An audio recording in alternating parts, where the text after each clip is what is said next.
Eu acho que já está todo mundo na sala. Hoje vai dar certo, pessoal, porque a gente está no Zoom. Bem, sejam bem-vindos, sejam bem-vindas. Eu sou o Sérgio, da Casa Divine, esse é o meu canal. E fico muito feliz que vocês estarem comigo nessa aula, que é a primeira delas do que nós chamamos de Maratona Vinho na Prática. Até fizemos uma brincadeira para você afiar o seu saca-rolhas. Na verdade, era preparar o saca-rolhas, não era afiar, né? Afiar, você afia uma faca, um canivete, coisas desse tipo. Estou feliz de vocês estarem aqui e vamos começar, porque eu vou colocar em prática, por isso que eu chamo vinho na prática, eu vou colocar em prática o que eu faço no dia a dia. Porque eu ouço muitas pessoas falando que gostam de vinho, mas não entendem que vinho é para pessoas de um nível diferenciado, para quem tem dinheiro. Não, vinho é bebida.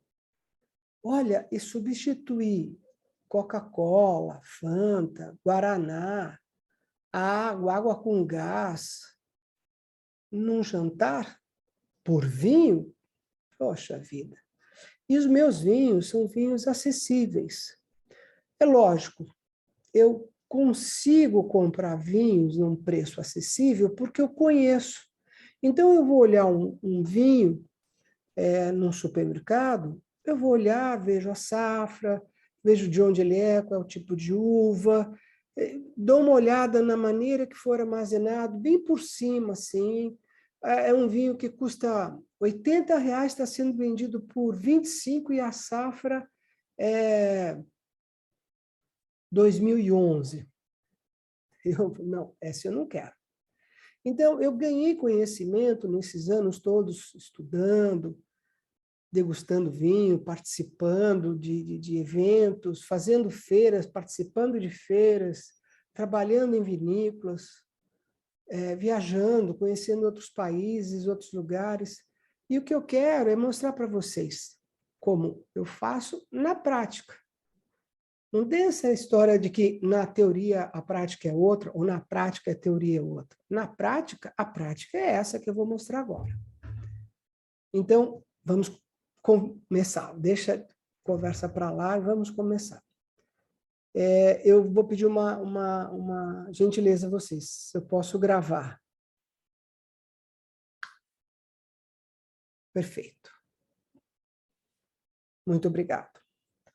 Vamos lá, nós vamos hoje degustar um tinto. Eu vou pegar o vinho aqui, que está nessa mesinha de apoio. Um vinho português, chama Torre de Pias. Pias, eu acredito que sejam pombas, ou pássaros que frequentam uma torre. Mas é o nome de um vinho português. Esse vinho é de uma região, deixa eu ver qual é a região que ele está aqui. É uma região do Alentejo. Então, é um vinho que tem Alicante Bouschet e Tinta Roriz. Tem uma outra aqui que é muito famosa, que é a Touriga Nacional. Então, este vinho, ele custou R$ 32. E eu pesquisei e vi que era o preço que estava no mercado. Então, esse vinho, de 32 a 59, são os vinhos que eu consumo aqui em casa. Porque toda noite, depois de um dia de correria, de ajuda aqui, corre para lá, leva o filho, estuda, trabalha, vende, visita cliente, eu sento com a minha mulher, a Naná, Ana Maria, e a gente abre uma garrafa de vinho. Tinto, rosé, branco, espumante.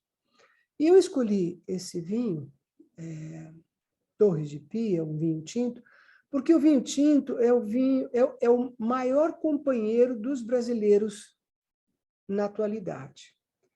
E também é um vinho versátil que ele harmoniza com diversos pratos, arroz, feijão, contrafilé e batata frita, vai muito bem, o tinto.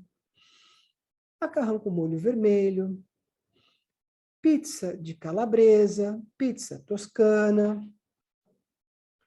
uma carne com funghi sec, por exemplo, um risoto de cogumelos. Ele harmoniza com muita coisa. Então, e também é o vinho que eu mais consumo aqui em casa. Eu sempre procuro variar, mas eu volto para o vinho tinto.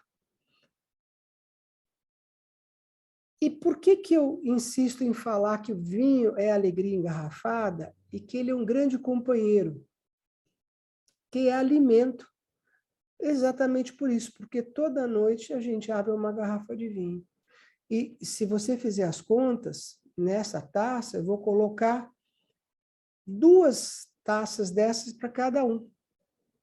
E dá exatamente a quantidade de vinho indicada pela Organização Mundial da Saúde. Mas eu não bebo vinho por causa da saúde. Eu, sim, tenho uma ótima saúde e eu associo também que é por causa do vinho. Então, vamos fazer o serviço do vinho. Se você é um garçom, um profissional, um sommelier, ou se você estiver num restaurante, é assim que o profissional deve te mostrar. E você vai olhar o vinho, foi esse mesmo que eu pedi, essa safra, e aí vamos fazer o procedimento de abrir o vinho e sacar a rolha. Num restaurante, o garçom deve encaixar aqui embaixo e cortar.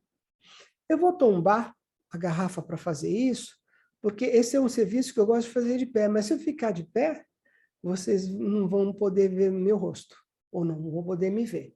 Então, eu vou deitar a garrafa.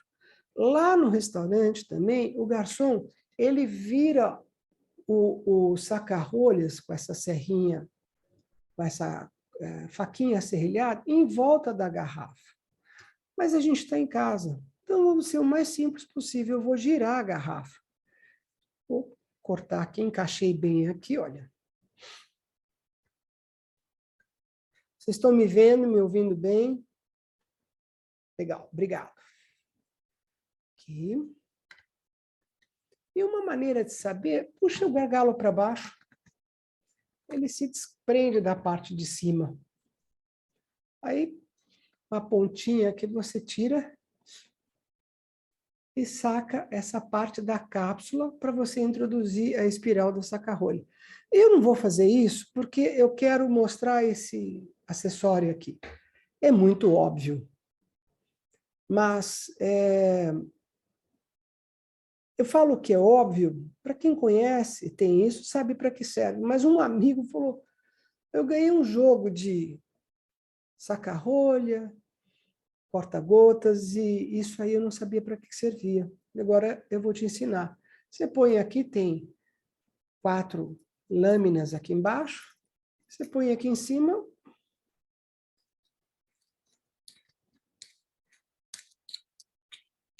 e tira só essa partezinha aqui de cima, deixando a cápsula íntegra.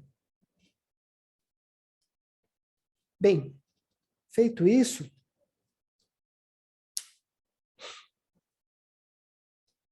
vou colocar o saca-rolhas.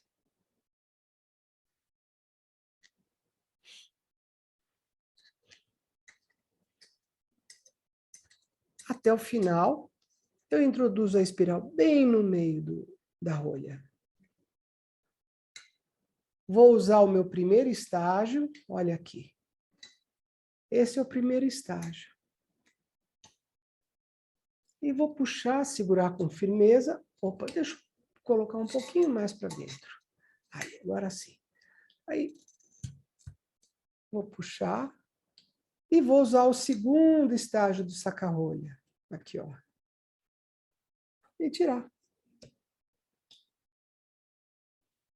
Feito isso, eu dou uma examinada na rolha. Aqui estou sentindo o cheiro do vinho. Tirei. Se eu estivesse num restaurante, eu receberia do garçom para examinar. Eu não vou examinar só o aroma, né? Eu vou examinar se a rolha está íntegra, se não tem estrias aqui, se não tem infiltração, se o vinho, se ela está devidamente umedecida ou preservada, não foi ressecada, né? E quando resseca, entra uma quantidade maior de ar e acaba oxigenando o vinho de maneira inadequada, fazendo com que ele oxide, estrague o vinho. Feito isso, a próxima etapa é servir o vinho. E sempre assim. Essa é a melhor maneira de segurar uma garrafa. Hoje, as garrafas modernas estão vindo com esse fundo cada vez menos pronunciado. Então, aquelas pessoas que gostam de segurar a garrafa por aqui para servir, com o passar do tempo, não vão ter mais essa possibilidade.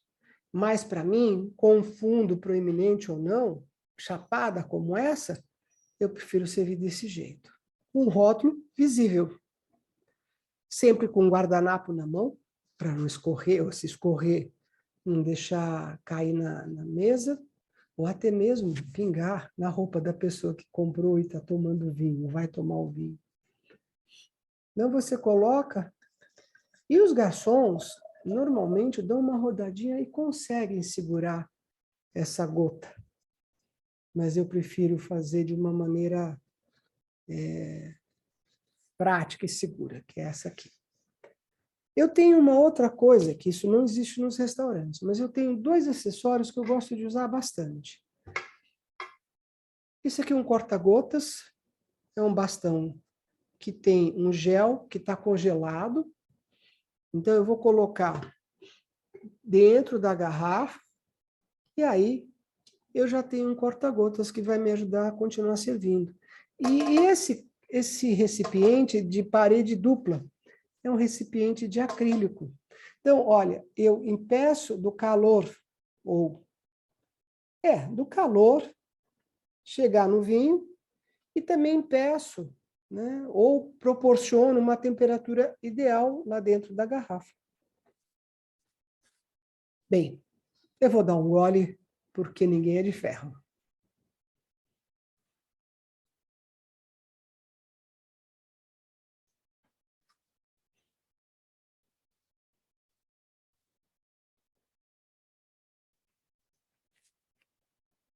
Quando a gente recebe um vinho, existe um procedimento lógico para você descobrir, determinar se o vinho está bom. Imagine você num restaurante, as pessoas sabem que você entende de vinho, ou gosta de vinho, então eles indicam você ao sommelier para que você escolha o vinho para as pessoas. Todas as pessoas já escolheram os pratos e você agora vai escolher os vinhos. E dá certo, porque o que todo mundo pediu vai harmonizar com o vinho tinto. Então, o garçom, o sommelier, faz o serviço que eu acabei de fazer, coloca o vinho. Ah, tá. Uma quantidade pequena. E aí você vai proceder à avaliação, à análise desse vinho. Aqui, nós estamos avaliando se o vinho está bom ou não. Não é momento da gente, esse vinho tem aromas disso, a cor dele tem matizes púrpuras. Não, nós vamos ver se esse vinho está bom. Se você pode falar para o garçom, ele serviu o vinho para todos os seus convidados. A primeira coisa que você olha é a cor. Esse é um vinho jovem, uma safra bem nova. Deve ser safra 2021. Eu olho a cor do vinho, a cor está bonita, brilhante, não tem partículas sólidas, não tem aquele aspecto de imagina uma cor de terra, um marrom pisado, que é uma cor opaca, e até tem algumas partículas. O vinho está perfeito, a cor está perfeita. Púrpura. Púrpura para o rubi. E se eu inclinar o vinho, eu vejo um sinal de evolução ou não. Esse não tem sinal de evolução porque ele é muito novo. Mas onde eu vejo aqui, ó, daqui para cá, eu vou fazer desse lado, para vocês verem. Ó.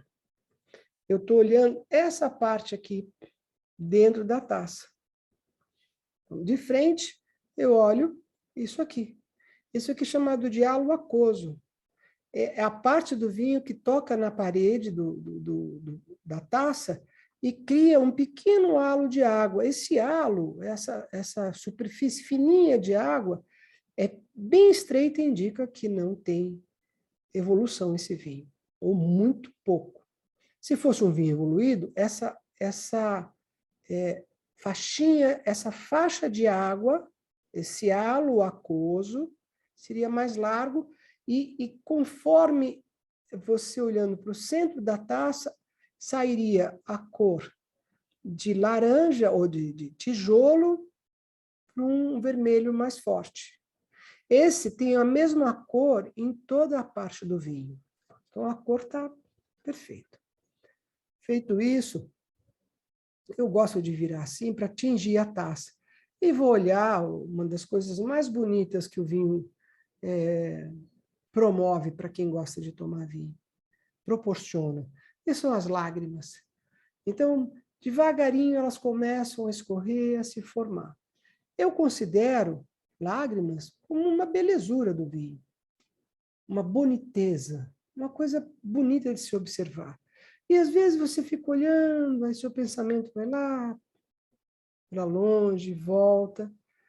Mas o romantismo tem que ficar de lado e nós temos que ser práticos, porque o garçom está aqui do meu lado, esperando eu fazer essa avaliação e todo mundo me olhando.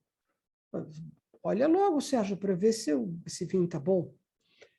Bom, cor está em ordem. Agora nós vamos para os aromas. A primeira coisa é, sem agitar a taça, trazer para o nariz ou trazer a taça para cá. Olha como eu estou fazendo.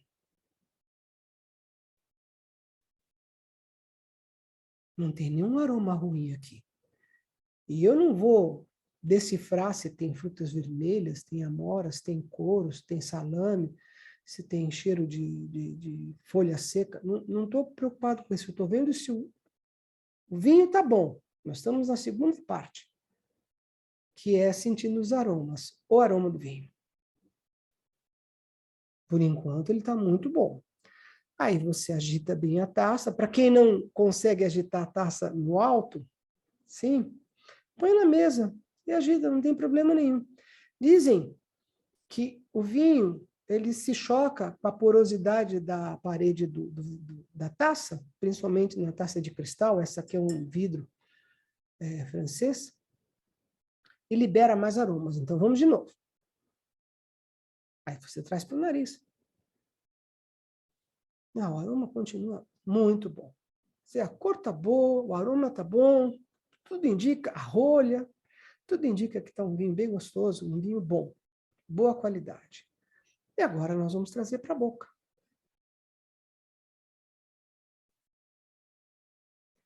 Eu vou dar um outro gole para dar mais uma limpada, mais uma equalizada na minha boca.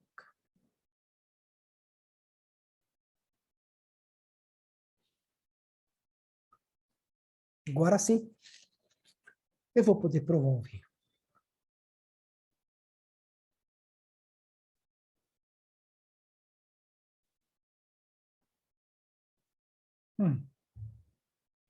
O vinho está muito bom.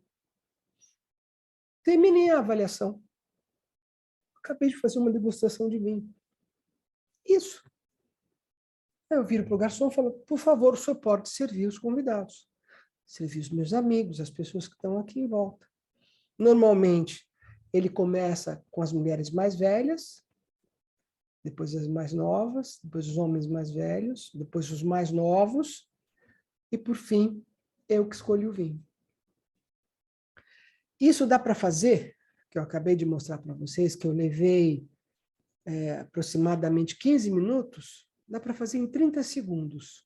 Mas no final dessa aula, eu vou fazer em 30 segundos, para vocês verem. Mas Agora, vamos dar uma pequena aprofundada. Quando a gente cheira o vinho, o que nós estamos tentando identificar? Além de ele não trazer nenhum aroma ruim, ou melhor, eu pretendo não identificar um aroma ruim. Estou comprando um vinho, vou servir para os meus amigos, e o aroma tem que estar bom, o gosto tem que estar bom, a cor tem que estar boa. Mas vamos aprofundar só um pouquinho. Primeira coisa que acontece com esse tipo de vinho, e eu vou recitar mais uma vez, eu falo sempre nas minhas aulas, nas minhas reuniões, nós temos 6 tipos de vinhos.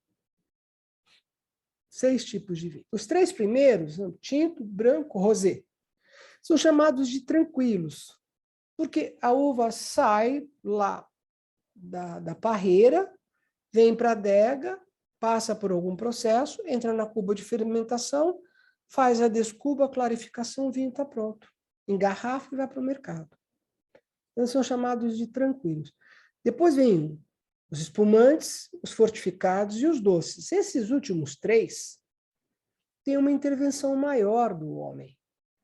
O espumante, dependendo do processo, ele tem uma segunda fermentação na garrafa. Então, ele faz o vinho, produz o vinho base, vai para a garrafa ou para a cuba de fermentação, para uma segunda fermentação. Fortificados, interrompe a fermentação com álcool vínico e faz um processo, tem intervenção. O vinho doce, o enólogo deixa mais tempo a uva na parreira para ela secar um pouco, ou ele vai lá e quebra um pouquinho, torce um pouco o caule para parar de ter seiva da planta, né, do solo para o cacho de uva. Para quê? Para que ela comece a desidratar, concentrar açúcar e assim por diante. Nós vamos ter uma aula de doces, fortificados e espumantes. Então, esses 3 são os tranquilos. E nós estamos com o primeiro deles, que é o tinto. Vamos lá. As uvas estão prontas para serem colhidas. Então, um bom vinho, a colheita é manual. Tira-se cachos grandes e coloca em caixas plásticas que são empilhadas umas sobre as outras, sem que amasse a de baixo, para não estragar, porque pode começar a fermentação. Isso porque as leveduras, os fermentos estão na pele, na casca da uva. E nós estamos falando de uva tinta. E nós vamos falar da Touriga Nacional, que eu mencionei aqui. Então, colhemos, essas uvas chegam na adega e vão para uma esteira. Descarregam, vão para uma esteira.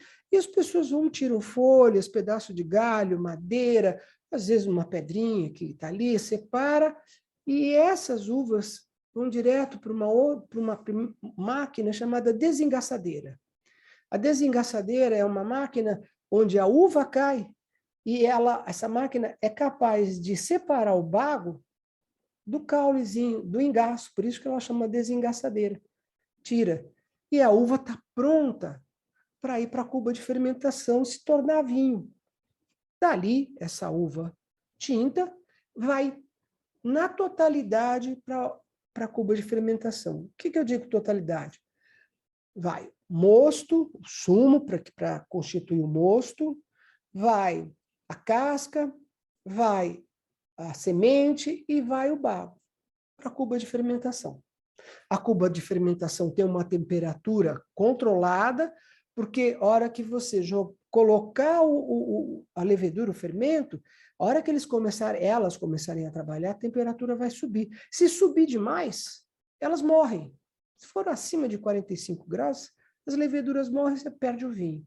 Então, as cintas com água gelada em volta da cuba de fermentação, que tem lá 30, 40 mil litros, secundam e deixam a temperatura ideal. Bom, eu dei um passo à frente. Voltemos, as uvas estão lá, já meio com a casca meio rompida, então vai começar, as uvas começam a soltar, o bago começa a se soltar da casca e vai constituir aquele sumo mais grosso chamado de mosto. Nesse momento, O enólogo vem com leveduras, com fermento, e coloca lá dentro. E elas começam a fazer um grande milagre, que é transformar o açúcar dessas uvas, e são uvas vitis viníferas que produzem muito açúcar, mas mesmo assim os vinhos são secos, comem as leveduras, trabalhando, elas comem todo o açúcar que tem nessas uvas, quase todo, mas eu vou explicar, transformando em álcool, liberando CO2 para a atmosfera e elas também acabam aquecendo, esquentando aquele mosto. Por isso, as cintas de água fria em volta mantêm a temperatura. Depois de 21 dias, mais ou menos, tá? O açúcar que tinha nas uvas acabou, transformou em álcool. Então, as leveduras morrem por dois motivos simples. O álcool é um meio nocivo para elas, elas produziram álcool, elas estão no meio do álcool, mas elas vão continuar sobrevivendo. E acabou o alimento, que era o açúcar. O vinho está pronto. Foi feito. Agora, só preciso fazer uma coisa chamada descuba, que é tirar a parte sólida da parte líquida. Então, eu deixo decantar, tiro o líquido, passo por uma outra fermentação chamada malolática, que transforma o ácido málico em lático. O ácido málico, maldoso, mal, ruim, que incomoda, para o lático, que imagine um iogurte de morango. Lático, de leite. Então, o vinho vai ter a sua acidez, mas ele vai estar mais aveludado com essa fermentação malolática. E o processo, dependendo do produtor, vai passar pela clarificação, estabilização, filtragem, colocar nas garrafas, a rolha, a cápsula, para as caixas, para o mercado. Foi feito dessa maneira. Então, vamos ver o que a gente pode associar de cheirar o vinho, principalmente, com o processo produtivo. Então, eu já vi a cor. A cor está bonita, vinho tinto. As uvas foram fermentadas com casca e tudo mais, como eu já disse. Eu vou sentir um primeiro aroma sem agitar a taça. Aqui a gente sente exatamente o momento em que a uva é colhida. Lá do terroir, da terra, da parreira, da neblina, durante a madrugada, tudo aquilo vai se refletir nos aromas primários, que são os aromas de fruta, são os aromas de grama cortada, às vezes, aqueles aromas que vão chegar até aqui para a gente examinar os aromas primários. Agitando a taça, a gente vai ver os aromas secundários. As uvas chegaram na esteira, tem a separação das partes ruins, só deixando as uvas em cacho, e elas vão cair na máquina chamada desengaçadeira para separar o engaço dos bagos, e depois os bagos inteiros vão para dentro da cuba de fermentação. Nesse processo, existe uma série de transformações. Levedura, a máquina que passa aqui, separa o engaço, vão romper, formam-se os aromas secundários, que são os aromas que a gente sente no vinho quando a gente agita a taça. Do processo produtivo. Esse vinho não passou por barrica de carvalho, mas se ele tivesse estagiado em barrica de carvalho depois da descuba, da malolática e da clarificação, a gente poderia dizer que ele tem aromas terciários. Mas os aromas terciários não são só quando o vinho passa por barrica de carvalho. É a soma dos aromas primários, dos secundários, mais os próximos aromas que o vinho vai adquirir, estando numa barrica de carvalho, de primeiro e segundo uso, depois tempo que o vinho fica na garrafa antes de ir para o mercado. Não, tem uma lógica para fazer isso, não é firula. Não, aquela pessoa ali do lado, naquela mesa, pediu um vinho e fica olhando o vinho, agitando. Não. Se você souber, você vai fazer isso com segurança. Pôs o vinho, olhei a cor, aromas primários, aromas secundários, provavelmente terciários, se ele passou por barrica de carvalho. E aí eu vou beber. Com licença.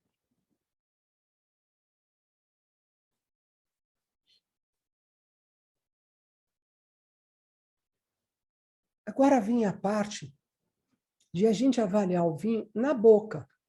Todas as vezes que eu dei um gole, o vinho passou direto pela minha boca. Ele caiu na língua e eu joguei lá para trás e engoli. Mas a gente pode utilizar alguns sentidos que nós temos para ver o álcool, corpo, acidez, tanino, equilíbrio harmônico, persistência.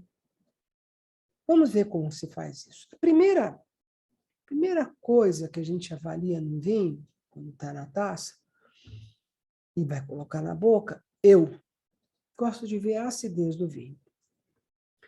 Todo vinho feito com uvas vitis viníferas, Cabernet Sauvignon, Touriga Nacional, Merlot, Pinot Noir, Tempranillo, essas uvas têm uma certa acidez depois que elas são transformadas em vinho. E essa acidez tem uma série de benefícios. Ela ajuda a você determinar o sabor do vinho, se ele está bom ou não, se ele é gostoso ou não. Ela conserva o vinho na garrafa, se for um vinho de guarda, mesmo não sendo de guarda, ele cerca de 2021, nós estamos em 2022, tem um ano. A acidez, o álcool e os taninos preservaram o vinho, mas eu estou falando da acidez. E a acidez também é uma sensação que eu particularmente gosto muito, que é sentido nas laterais da língua. Como que eu faço?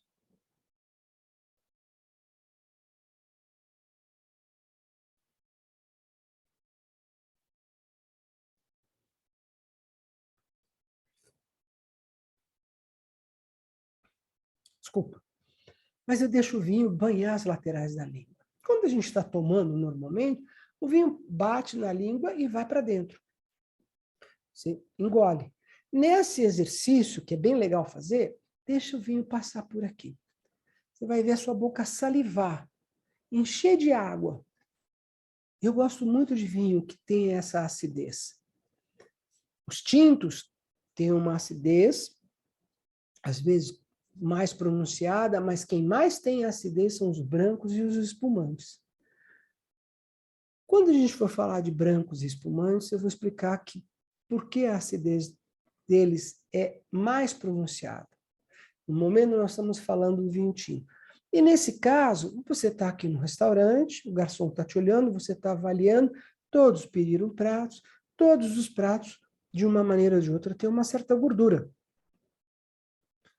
E aí, a acidez vai lavar a sua boca. Então, você vai comer um pedaço de pizza calabresa, com queijo, dá até água na boca. Você come, a sua boca fica engordurada, gostosa. Aí você vem e toma o vinho. Sem precisar banhar aqui do lado. Nessa hora você está apreciando o vinho, não está avaliando.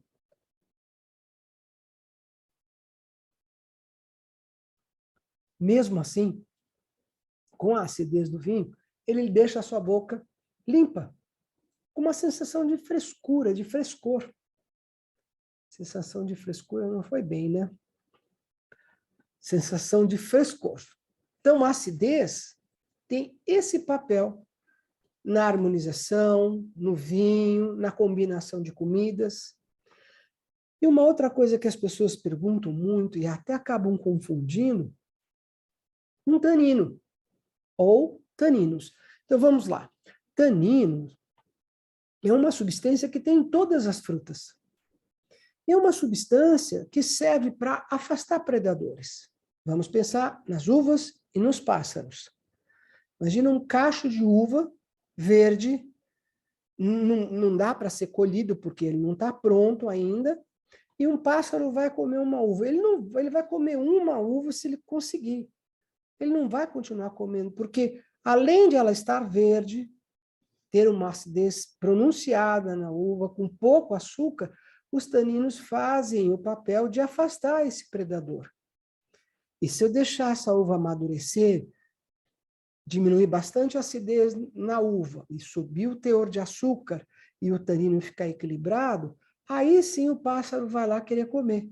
Mas antes dele chegar lá, o enólogo colhe e faz o vinho. Então, os taninos estão em todas as frutas. Agora, no caso dos vinhos tintos, eles são em maior quantidade. É aqui no vinho tinto que os taninos se mostram bem presentes.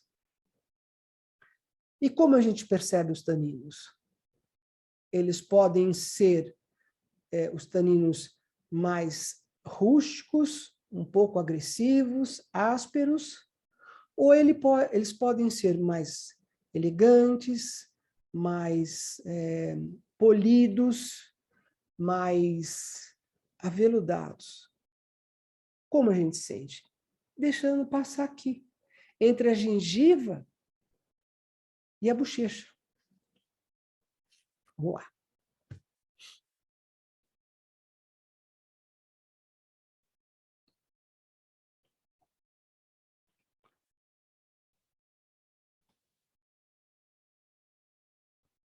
Eu vou engolir, aí você cabe em minha boca.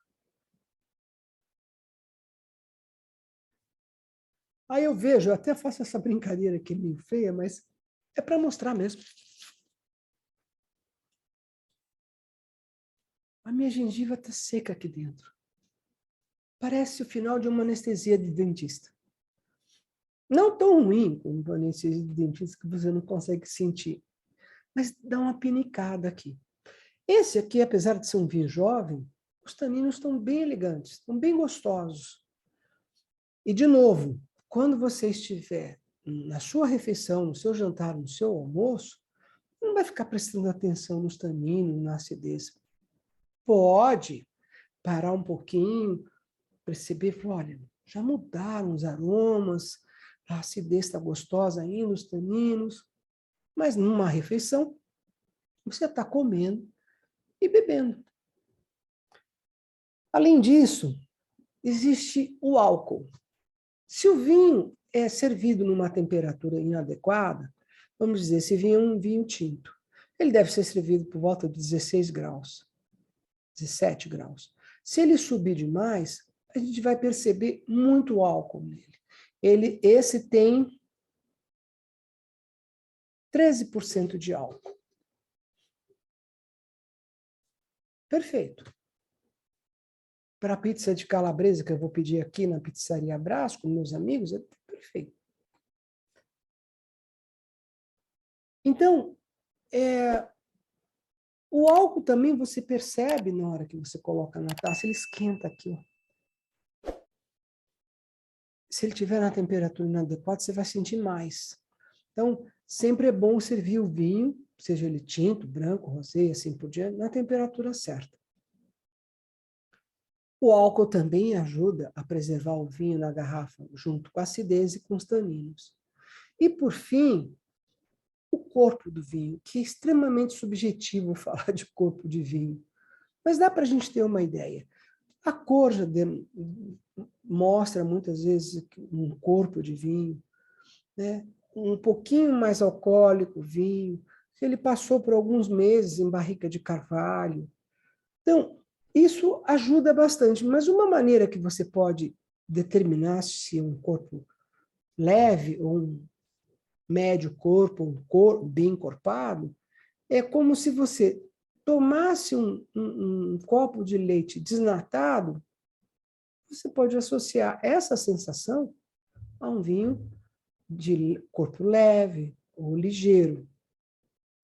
Quando você põe na boca um pouco de leite integral, você vai perceber que dá para fazer bigode quando a gente toma o leite, que ele parece mais denso, e até o copo do leite fica sujo.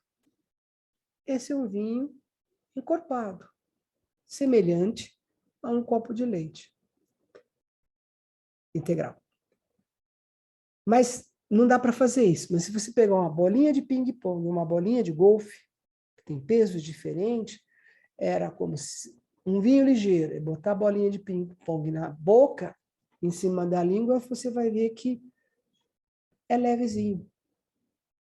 Se você quer determinar se o vinho tem um bom corpo, coloca não é para colocar, não, eu estou dando um exemplo. Vou pegar uma bolinha de golfe, que é bem mais pesada, colocar em cima da língua, vai perceber que ela é mais pesada. É um vinho mais encorpado. Esse é um vinho ligeiro, médio corpo, posso dizer isso. Por fim, existe uma coisa que é muito bacana, chamado equilíbrio harmônico. E o que é isso? Nós vimos a cor é condizente com as castas que estão aqui dentro, com as uvas que foram usadas para fazer esse vinho. Para fazer isso, eu preciso botar um pouco mais de vinho. Com licença. Sempre com o guardanapo na mão. Esse acessório aqui também é um aerador. Algumas garrafas ele solta bem fácil o vinho, outras não. Mas a gente não tem pressa. Opa! A cor está bonita, como a gente viu. Os aromas primários, e agora ele já está abrindo um pouco mais, mostrando um pouco mais os aromas, outros aromas. Aqui, os aromas secundários, não temos terciários, porque ele não estagiou nem na adega e nem na barrica de carvalho. E, por fim, na boca. Boa acidez, taninos não tão agressivos, mais presentes, que não incomodaram tanto a minha boca. Médio corpo, para uma pizza que tem queijo de calabresa. Ele está harmonicamente equilibrado. Tá ótimo. Não tem muito álcool, não tem muito corpo, não vai brigar com a pizza, a cor está boa, então ele está equilíbrio harmônico ótimo para esse vinho. Pelo preço dele também muito bom. E, por fim, é curtir o vinho, beber. Esse vai para o nosso jantar agora à noite. Vamos fazer aquela brincadeira que eu falei. Quanto tempo? Eu tenho um relógio aqui separado que eu gosto de deixar na minha frente, além desse, para ver o tempo que eu levo dando aula para vocês. Então, eu vou deixar aqui na frente, eu vou servir o vinho, e assim que eu acabar de servir o vinho, eu vou olhar no relógio. Quem quiser me acompanhar, pode fazer. Acabei de servir, olha lá, pus aqui, é o garçom que me serviu, eu olhei a cor, olhei as lágrimas, aromas primários, secundários,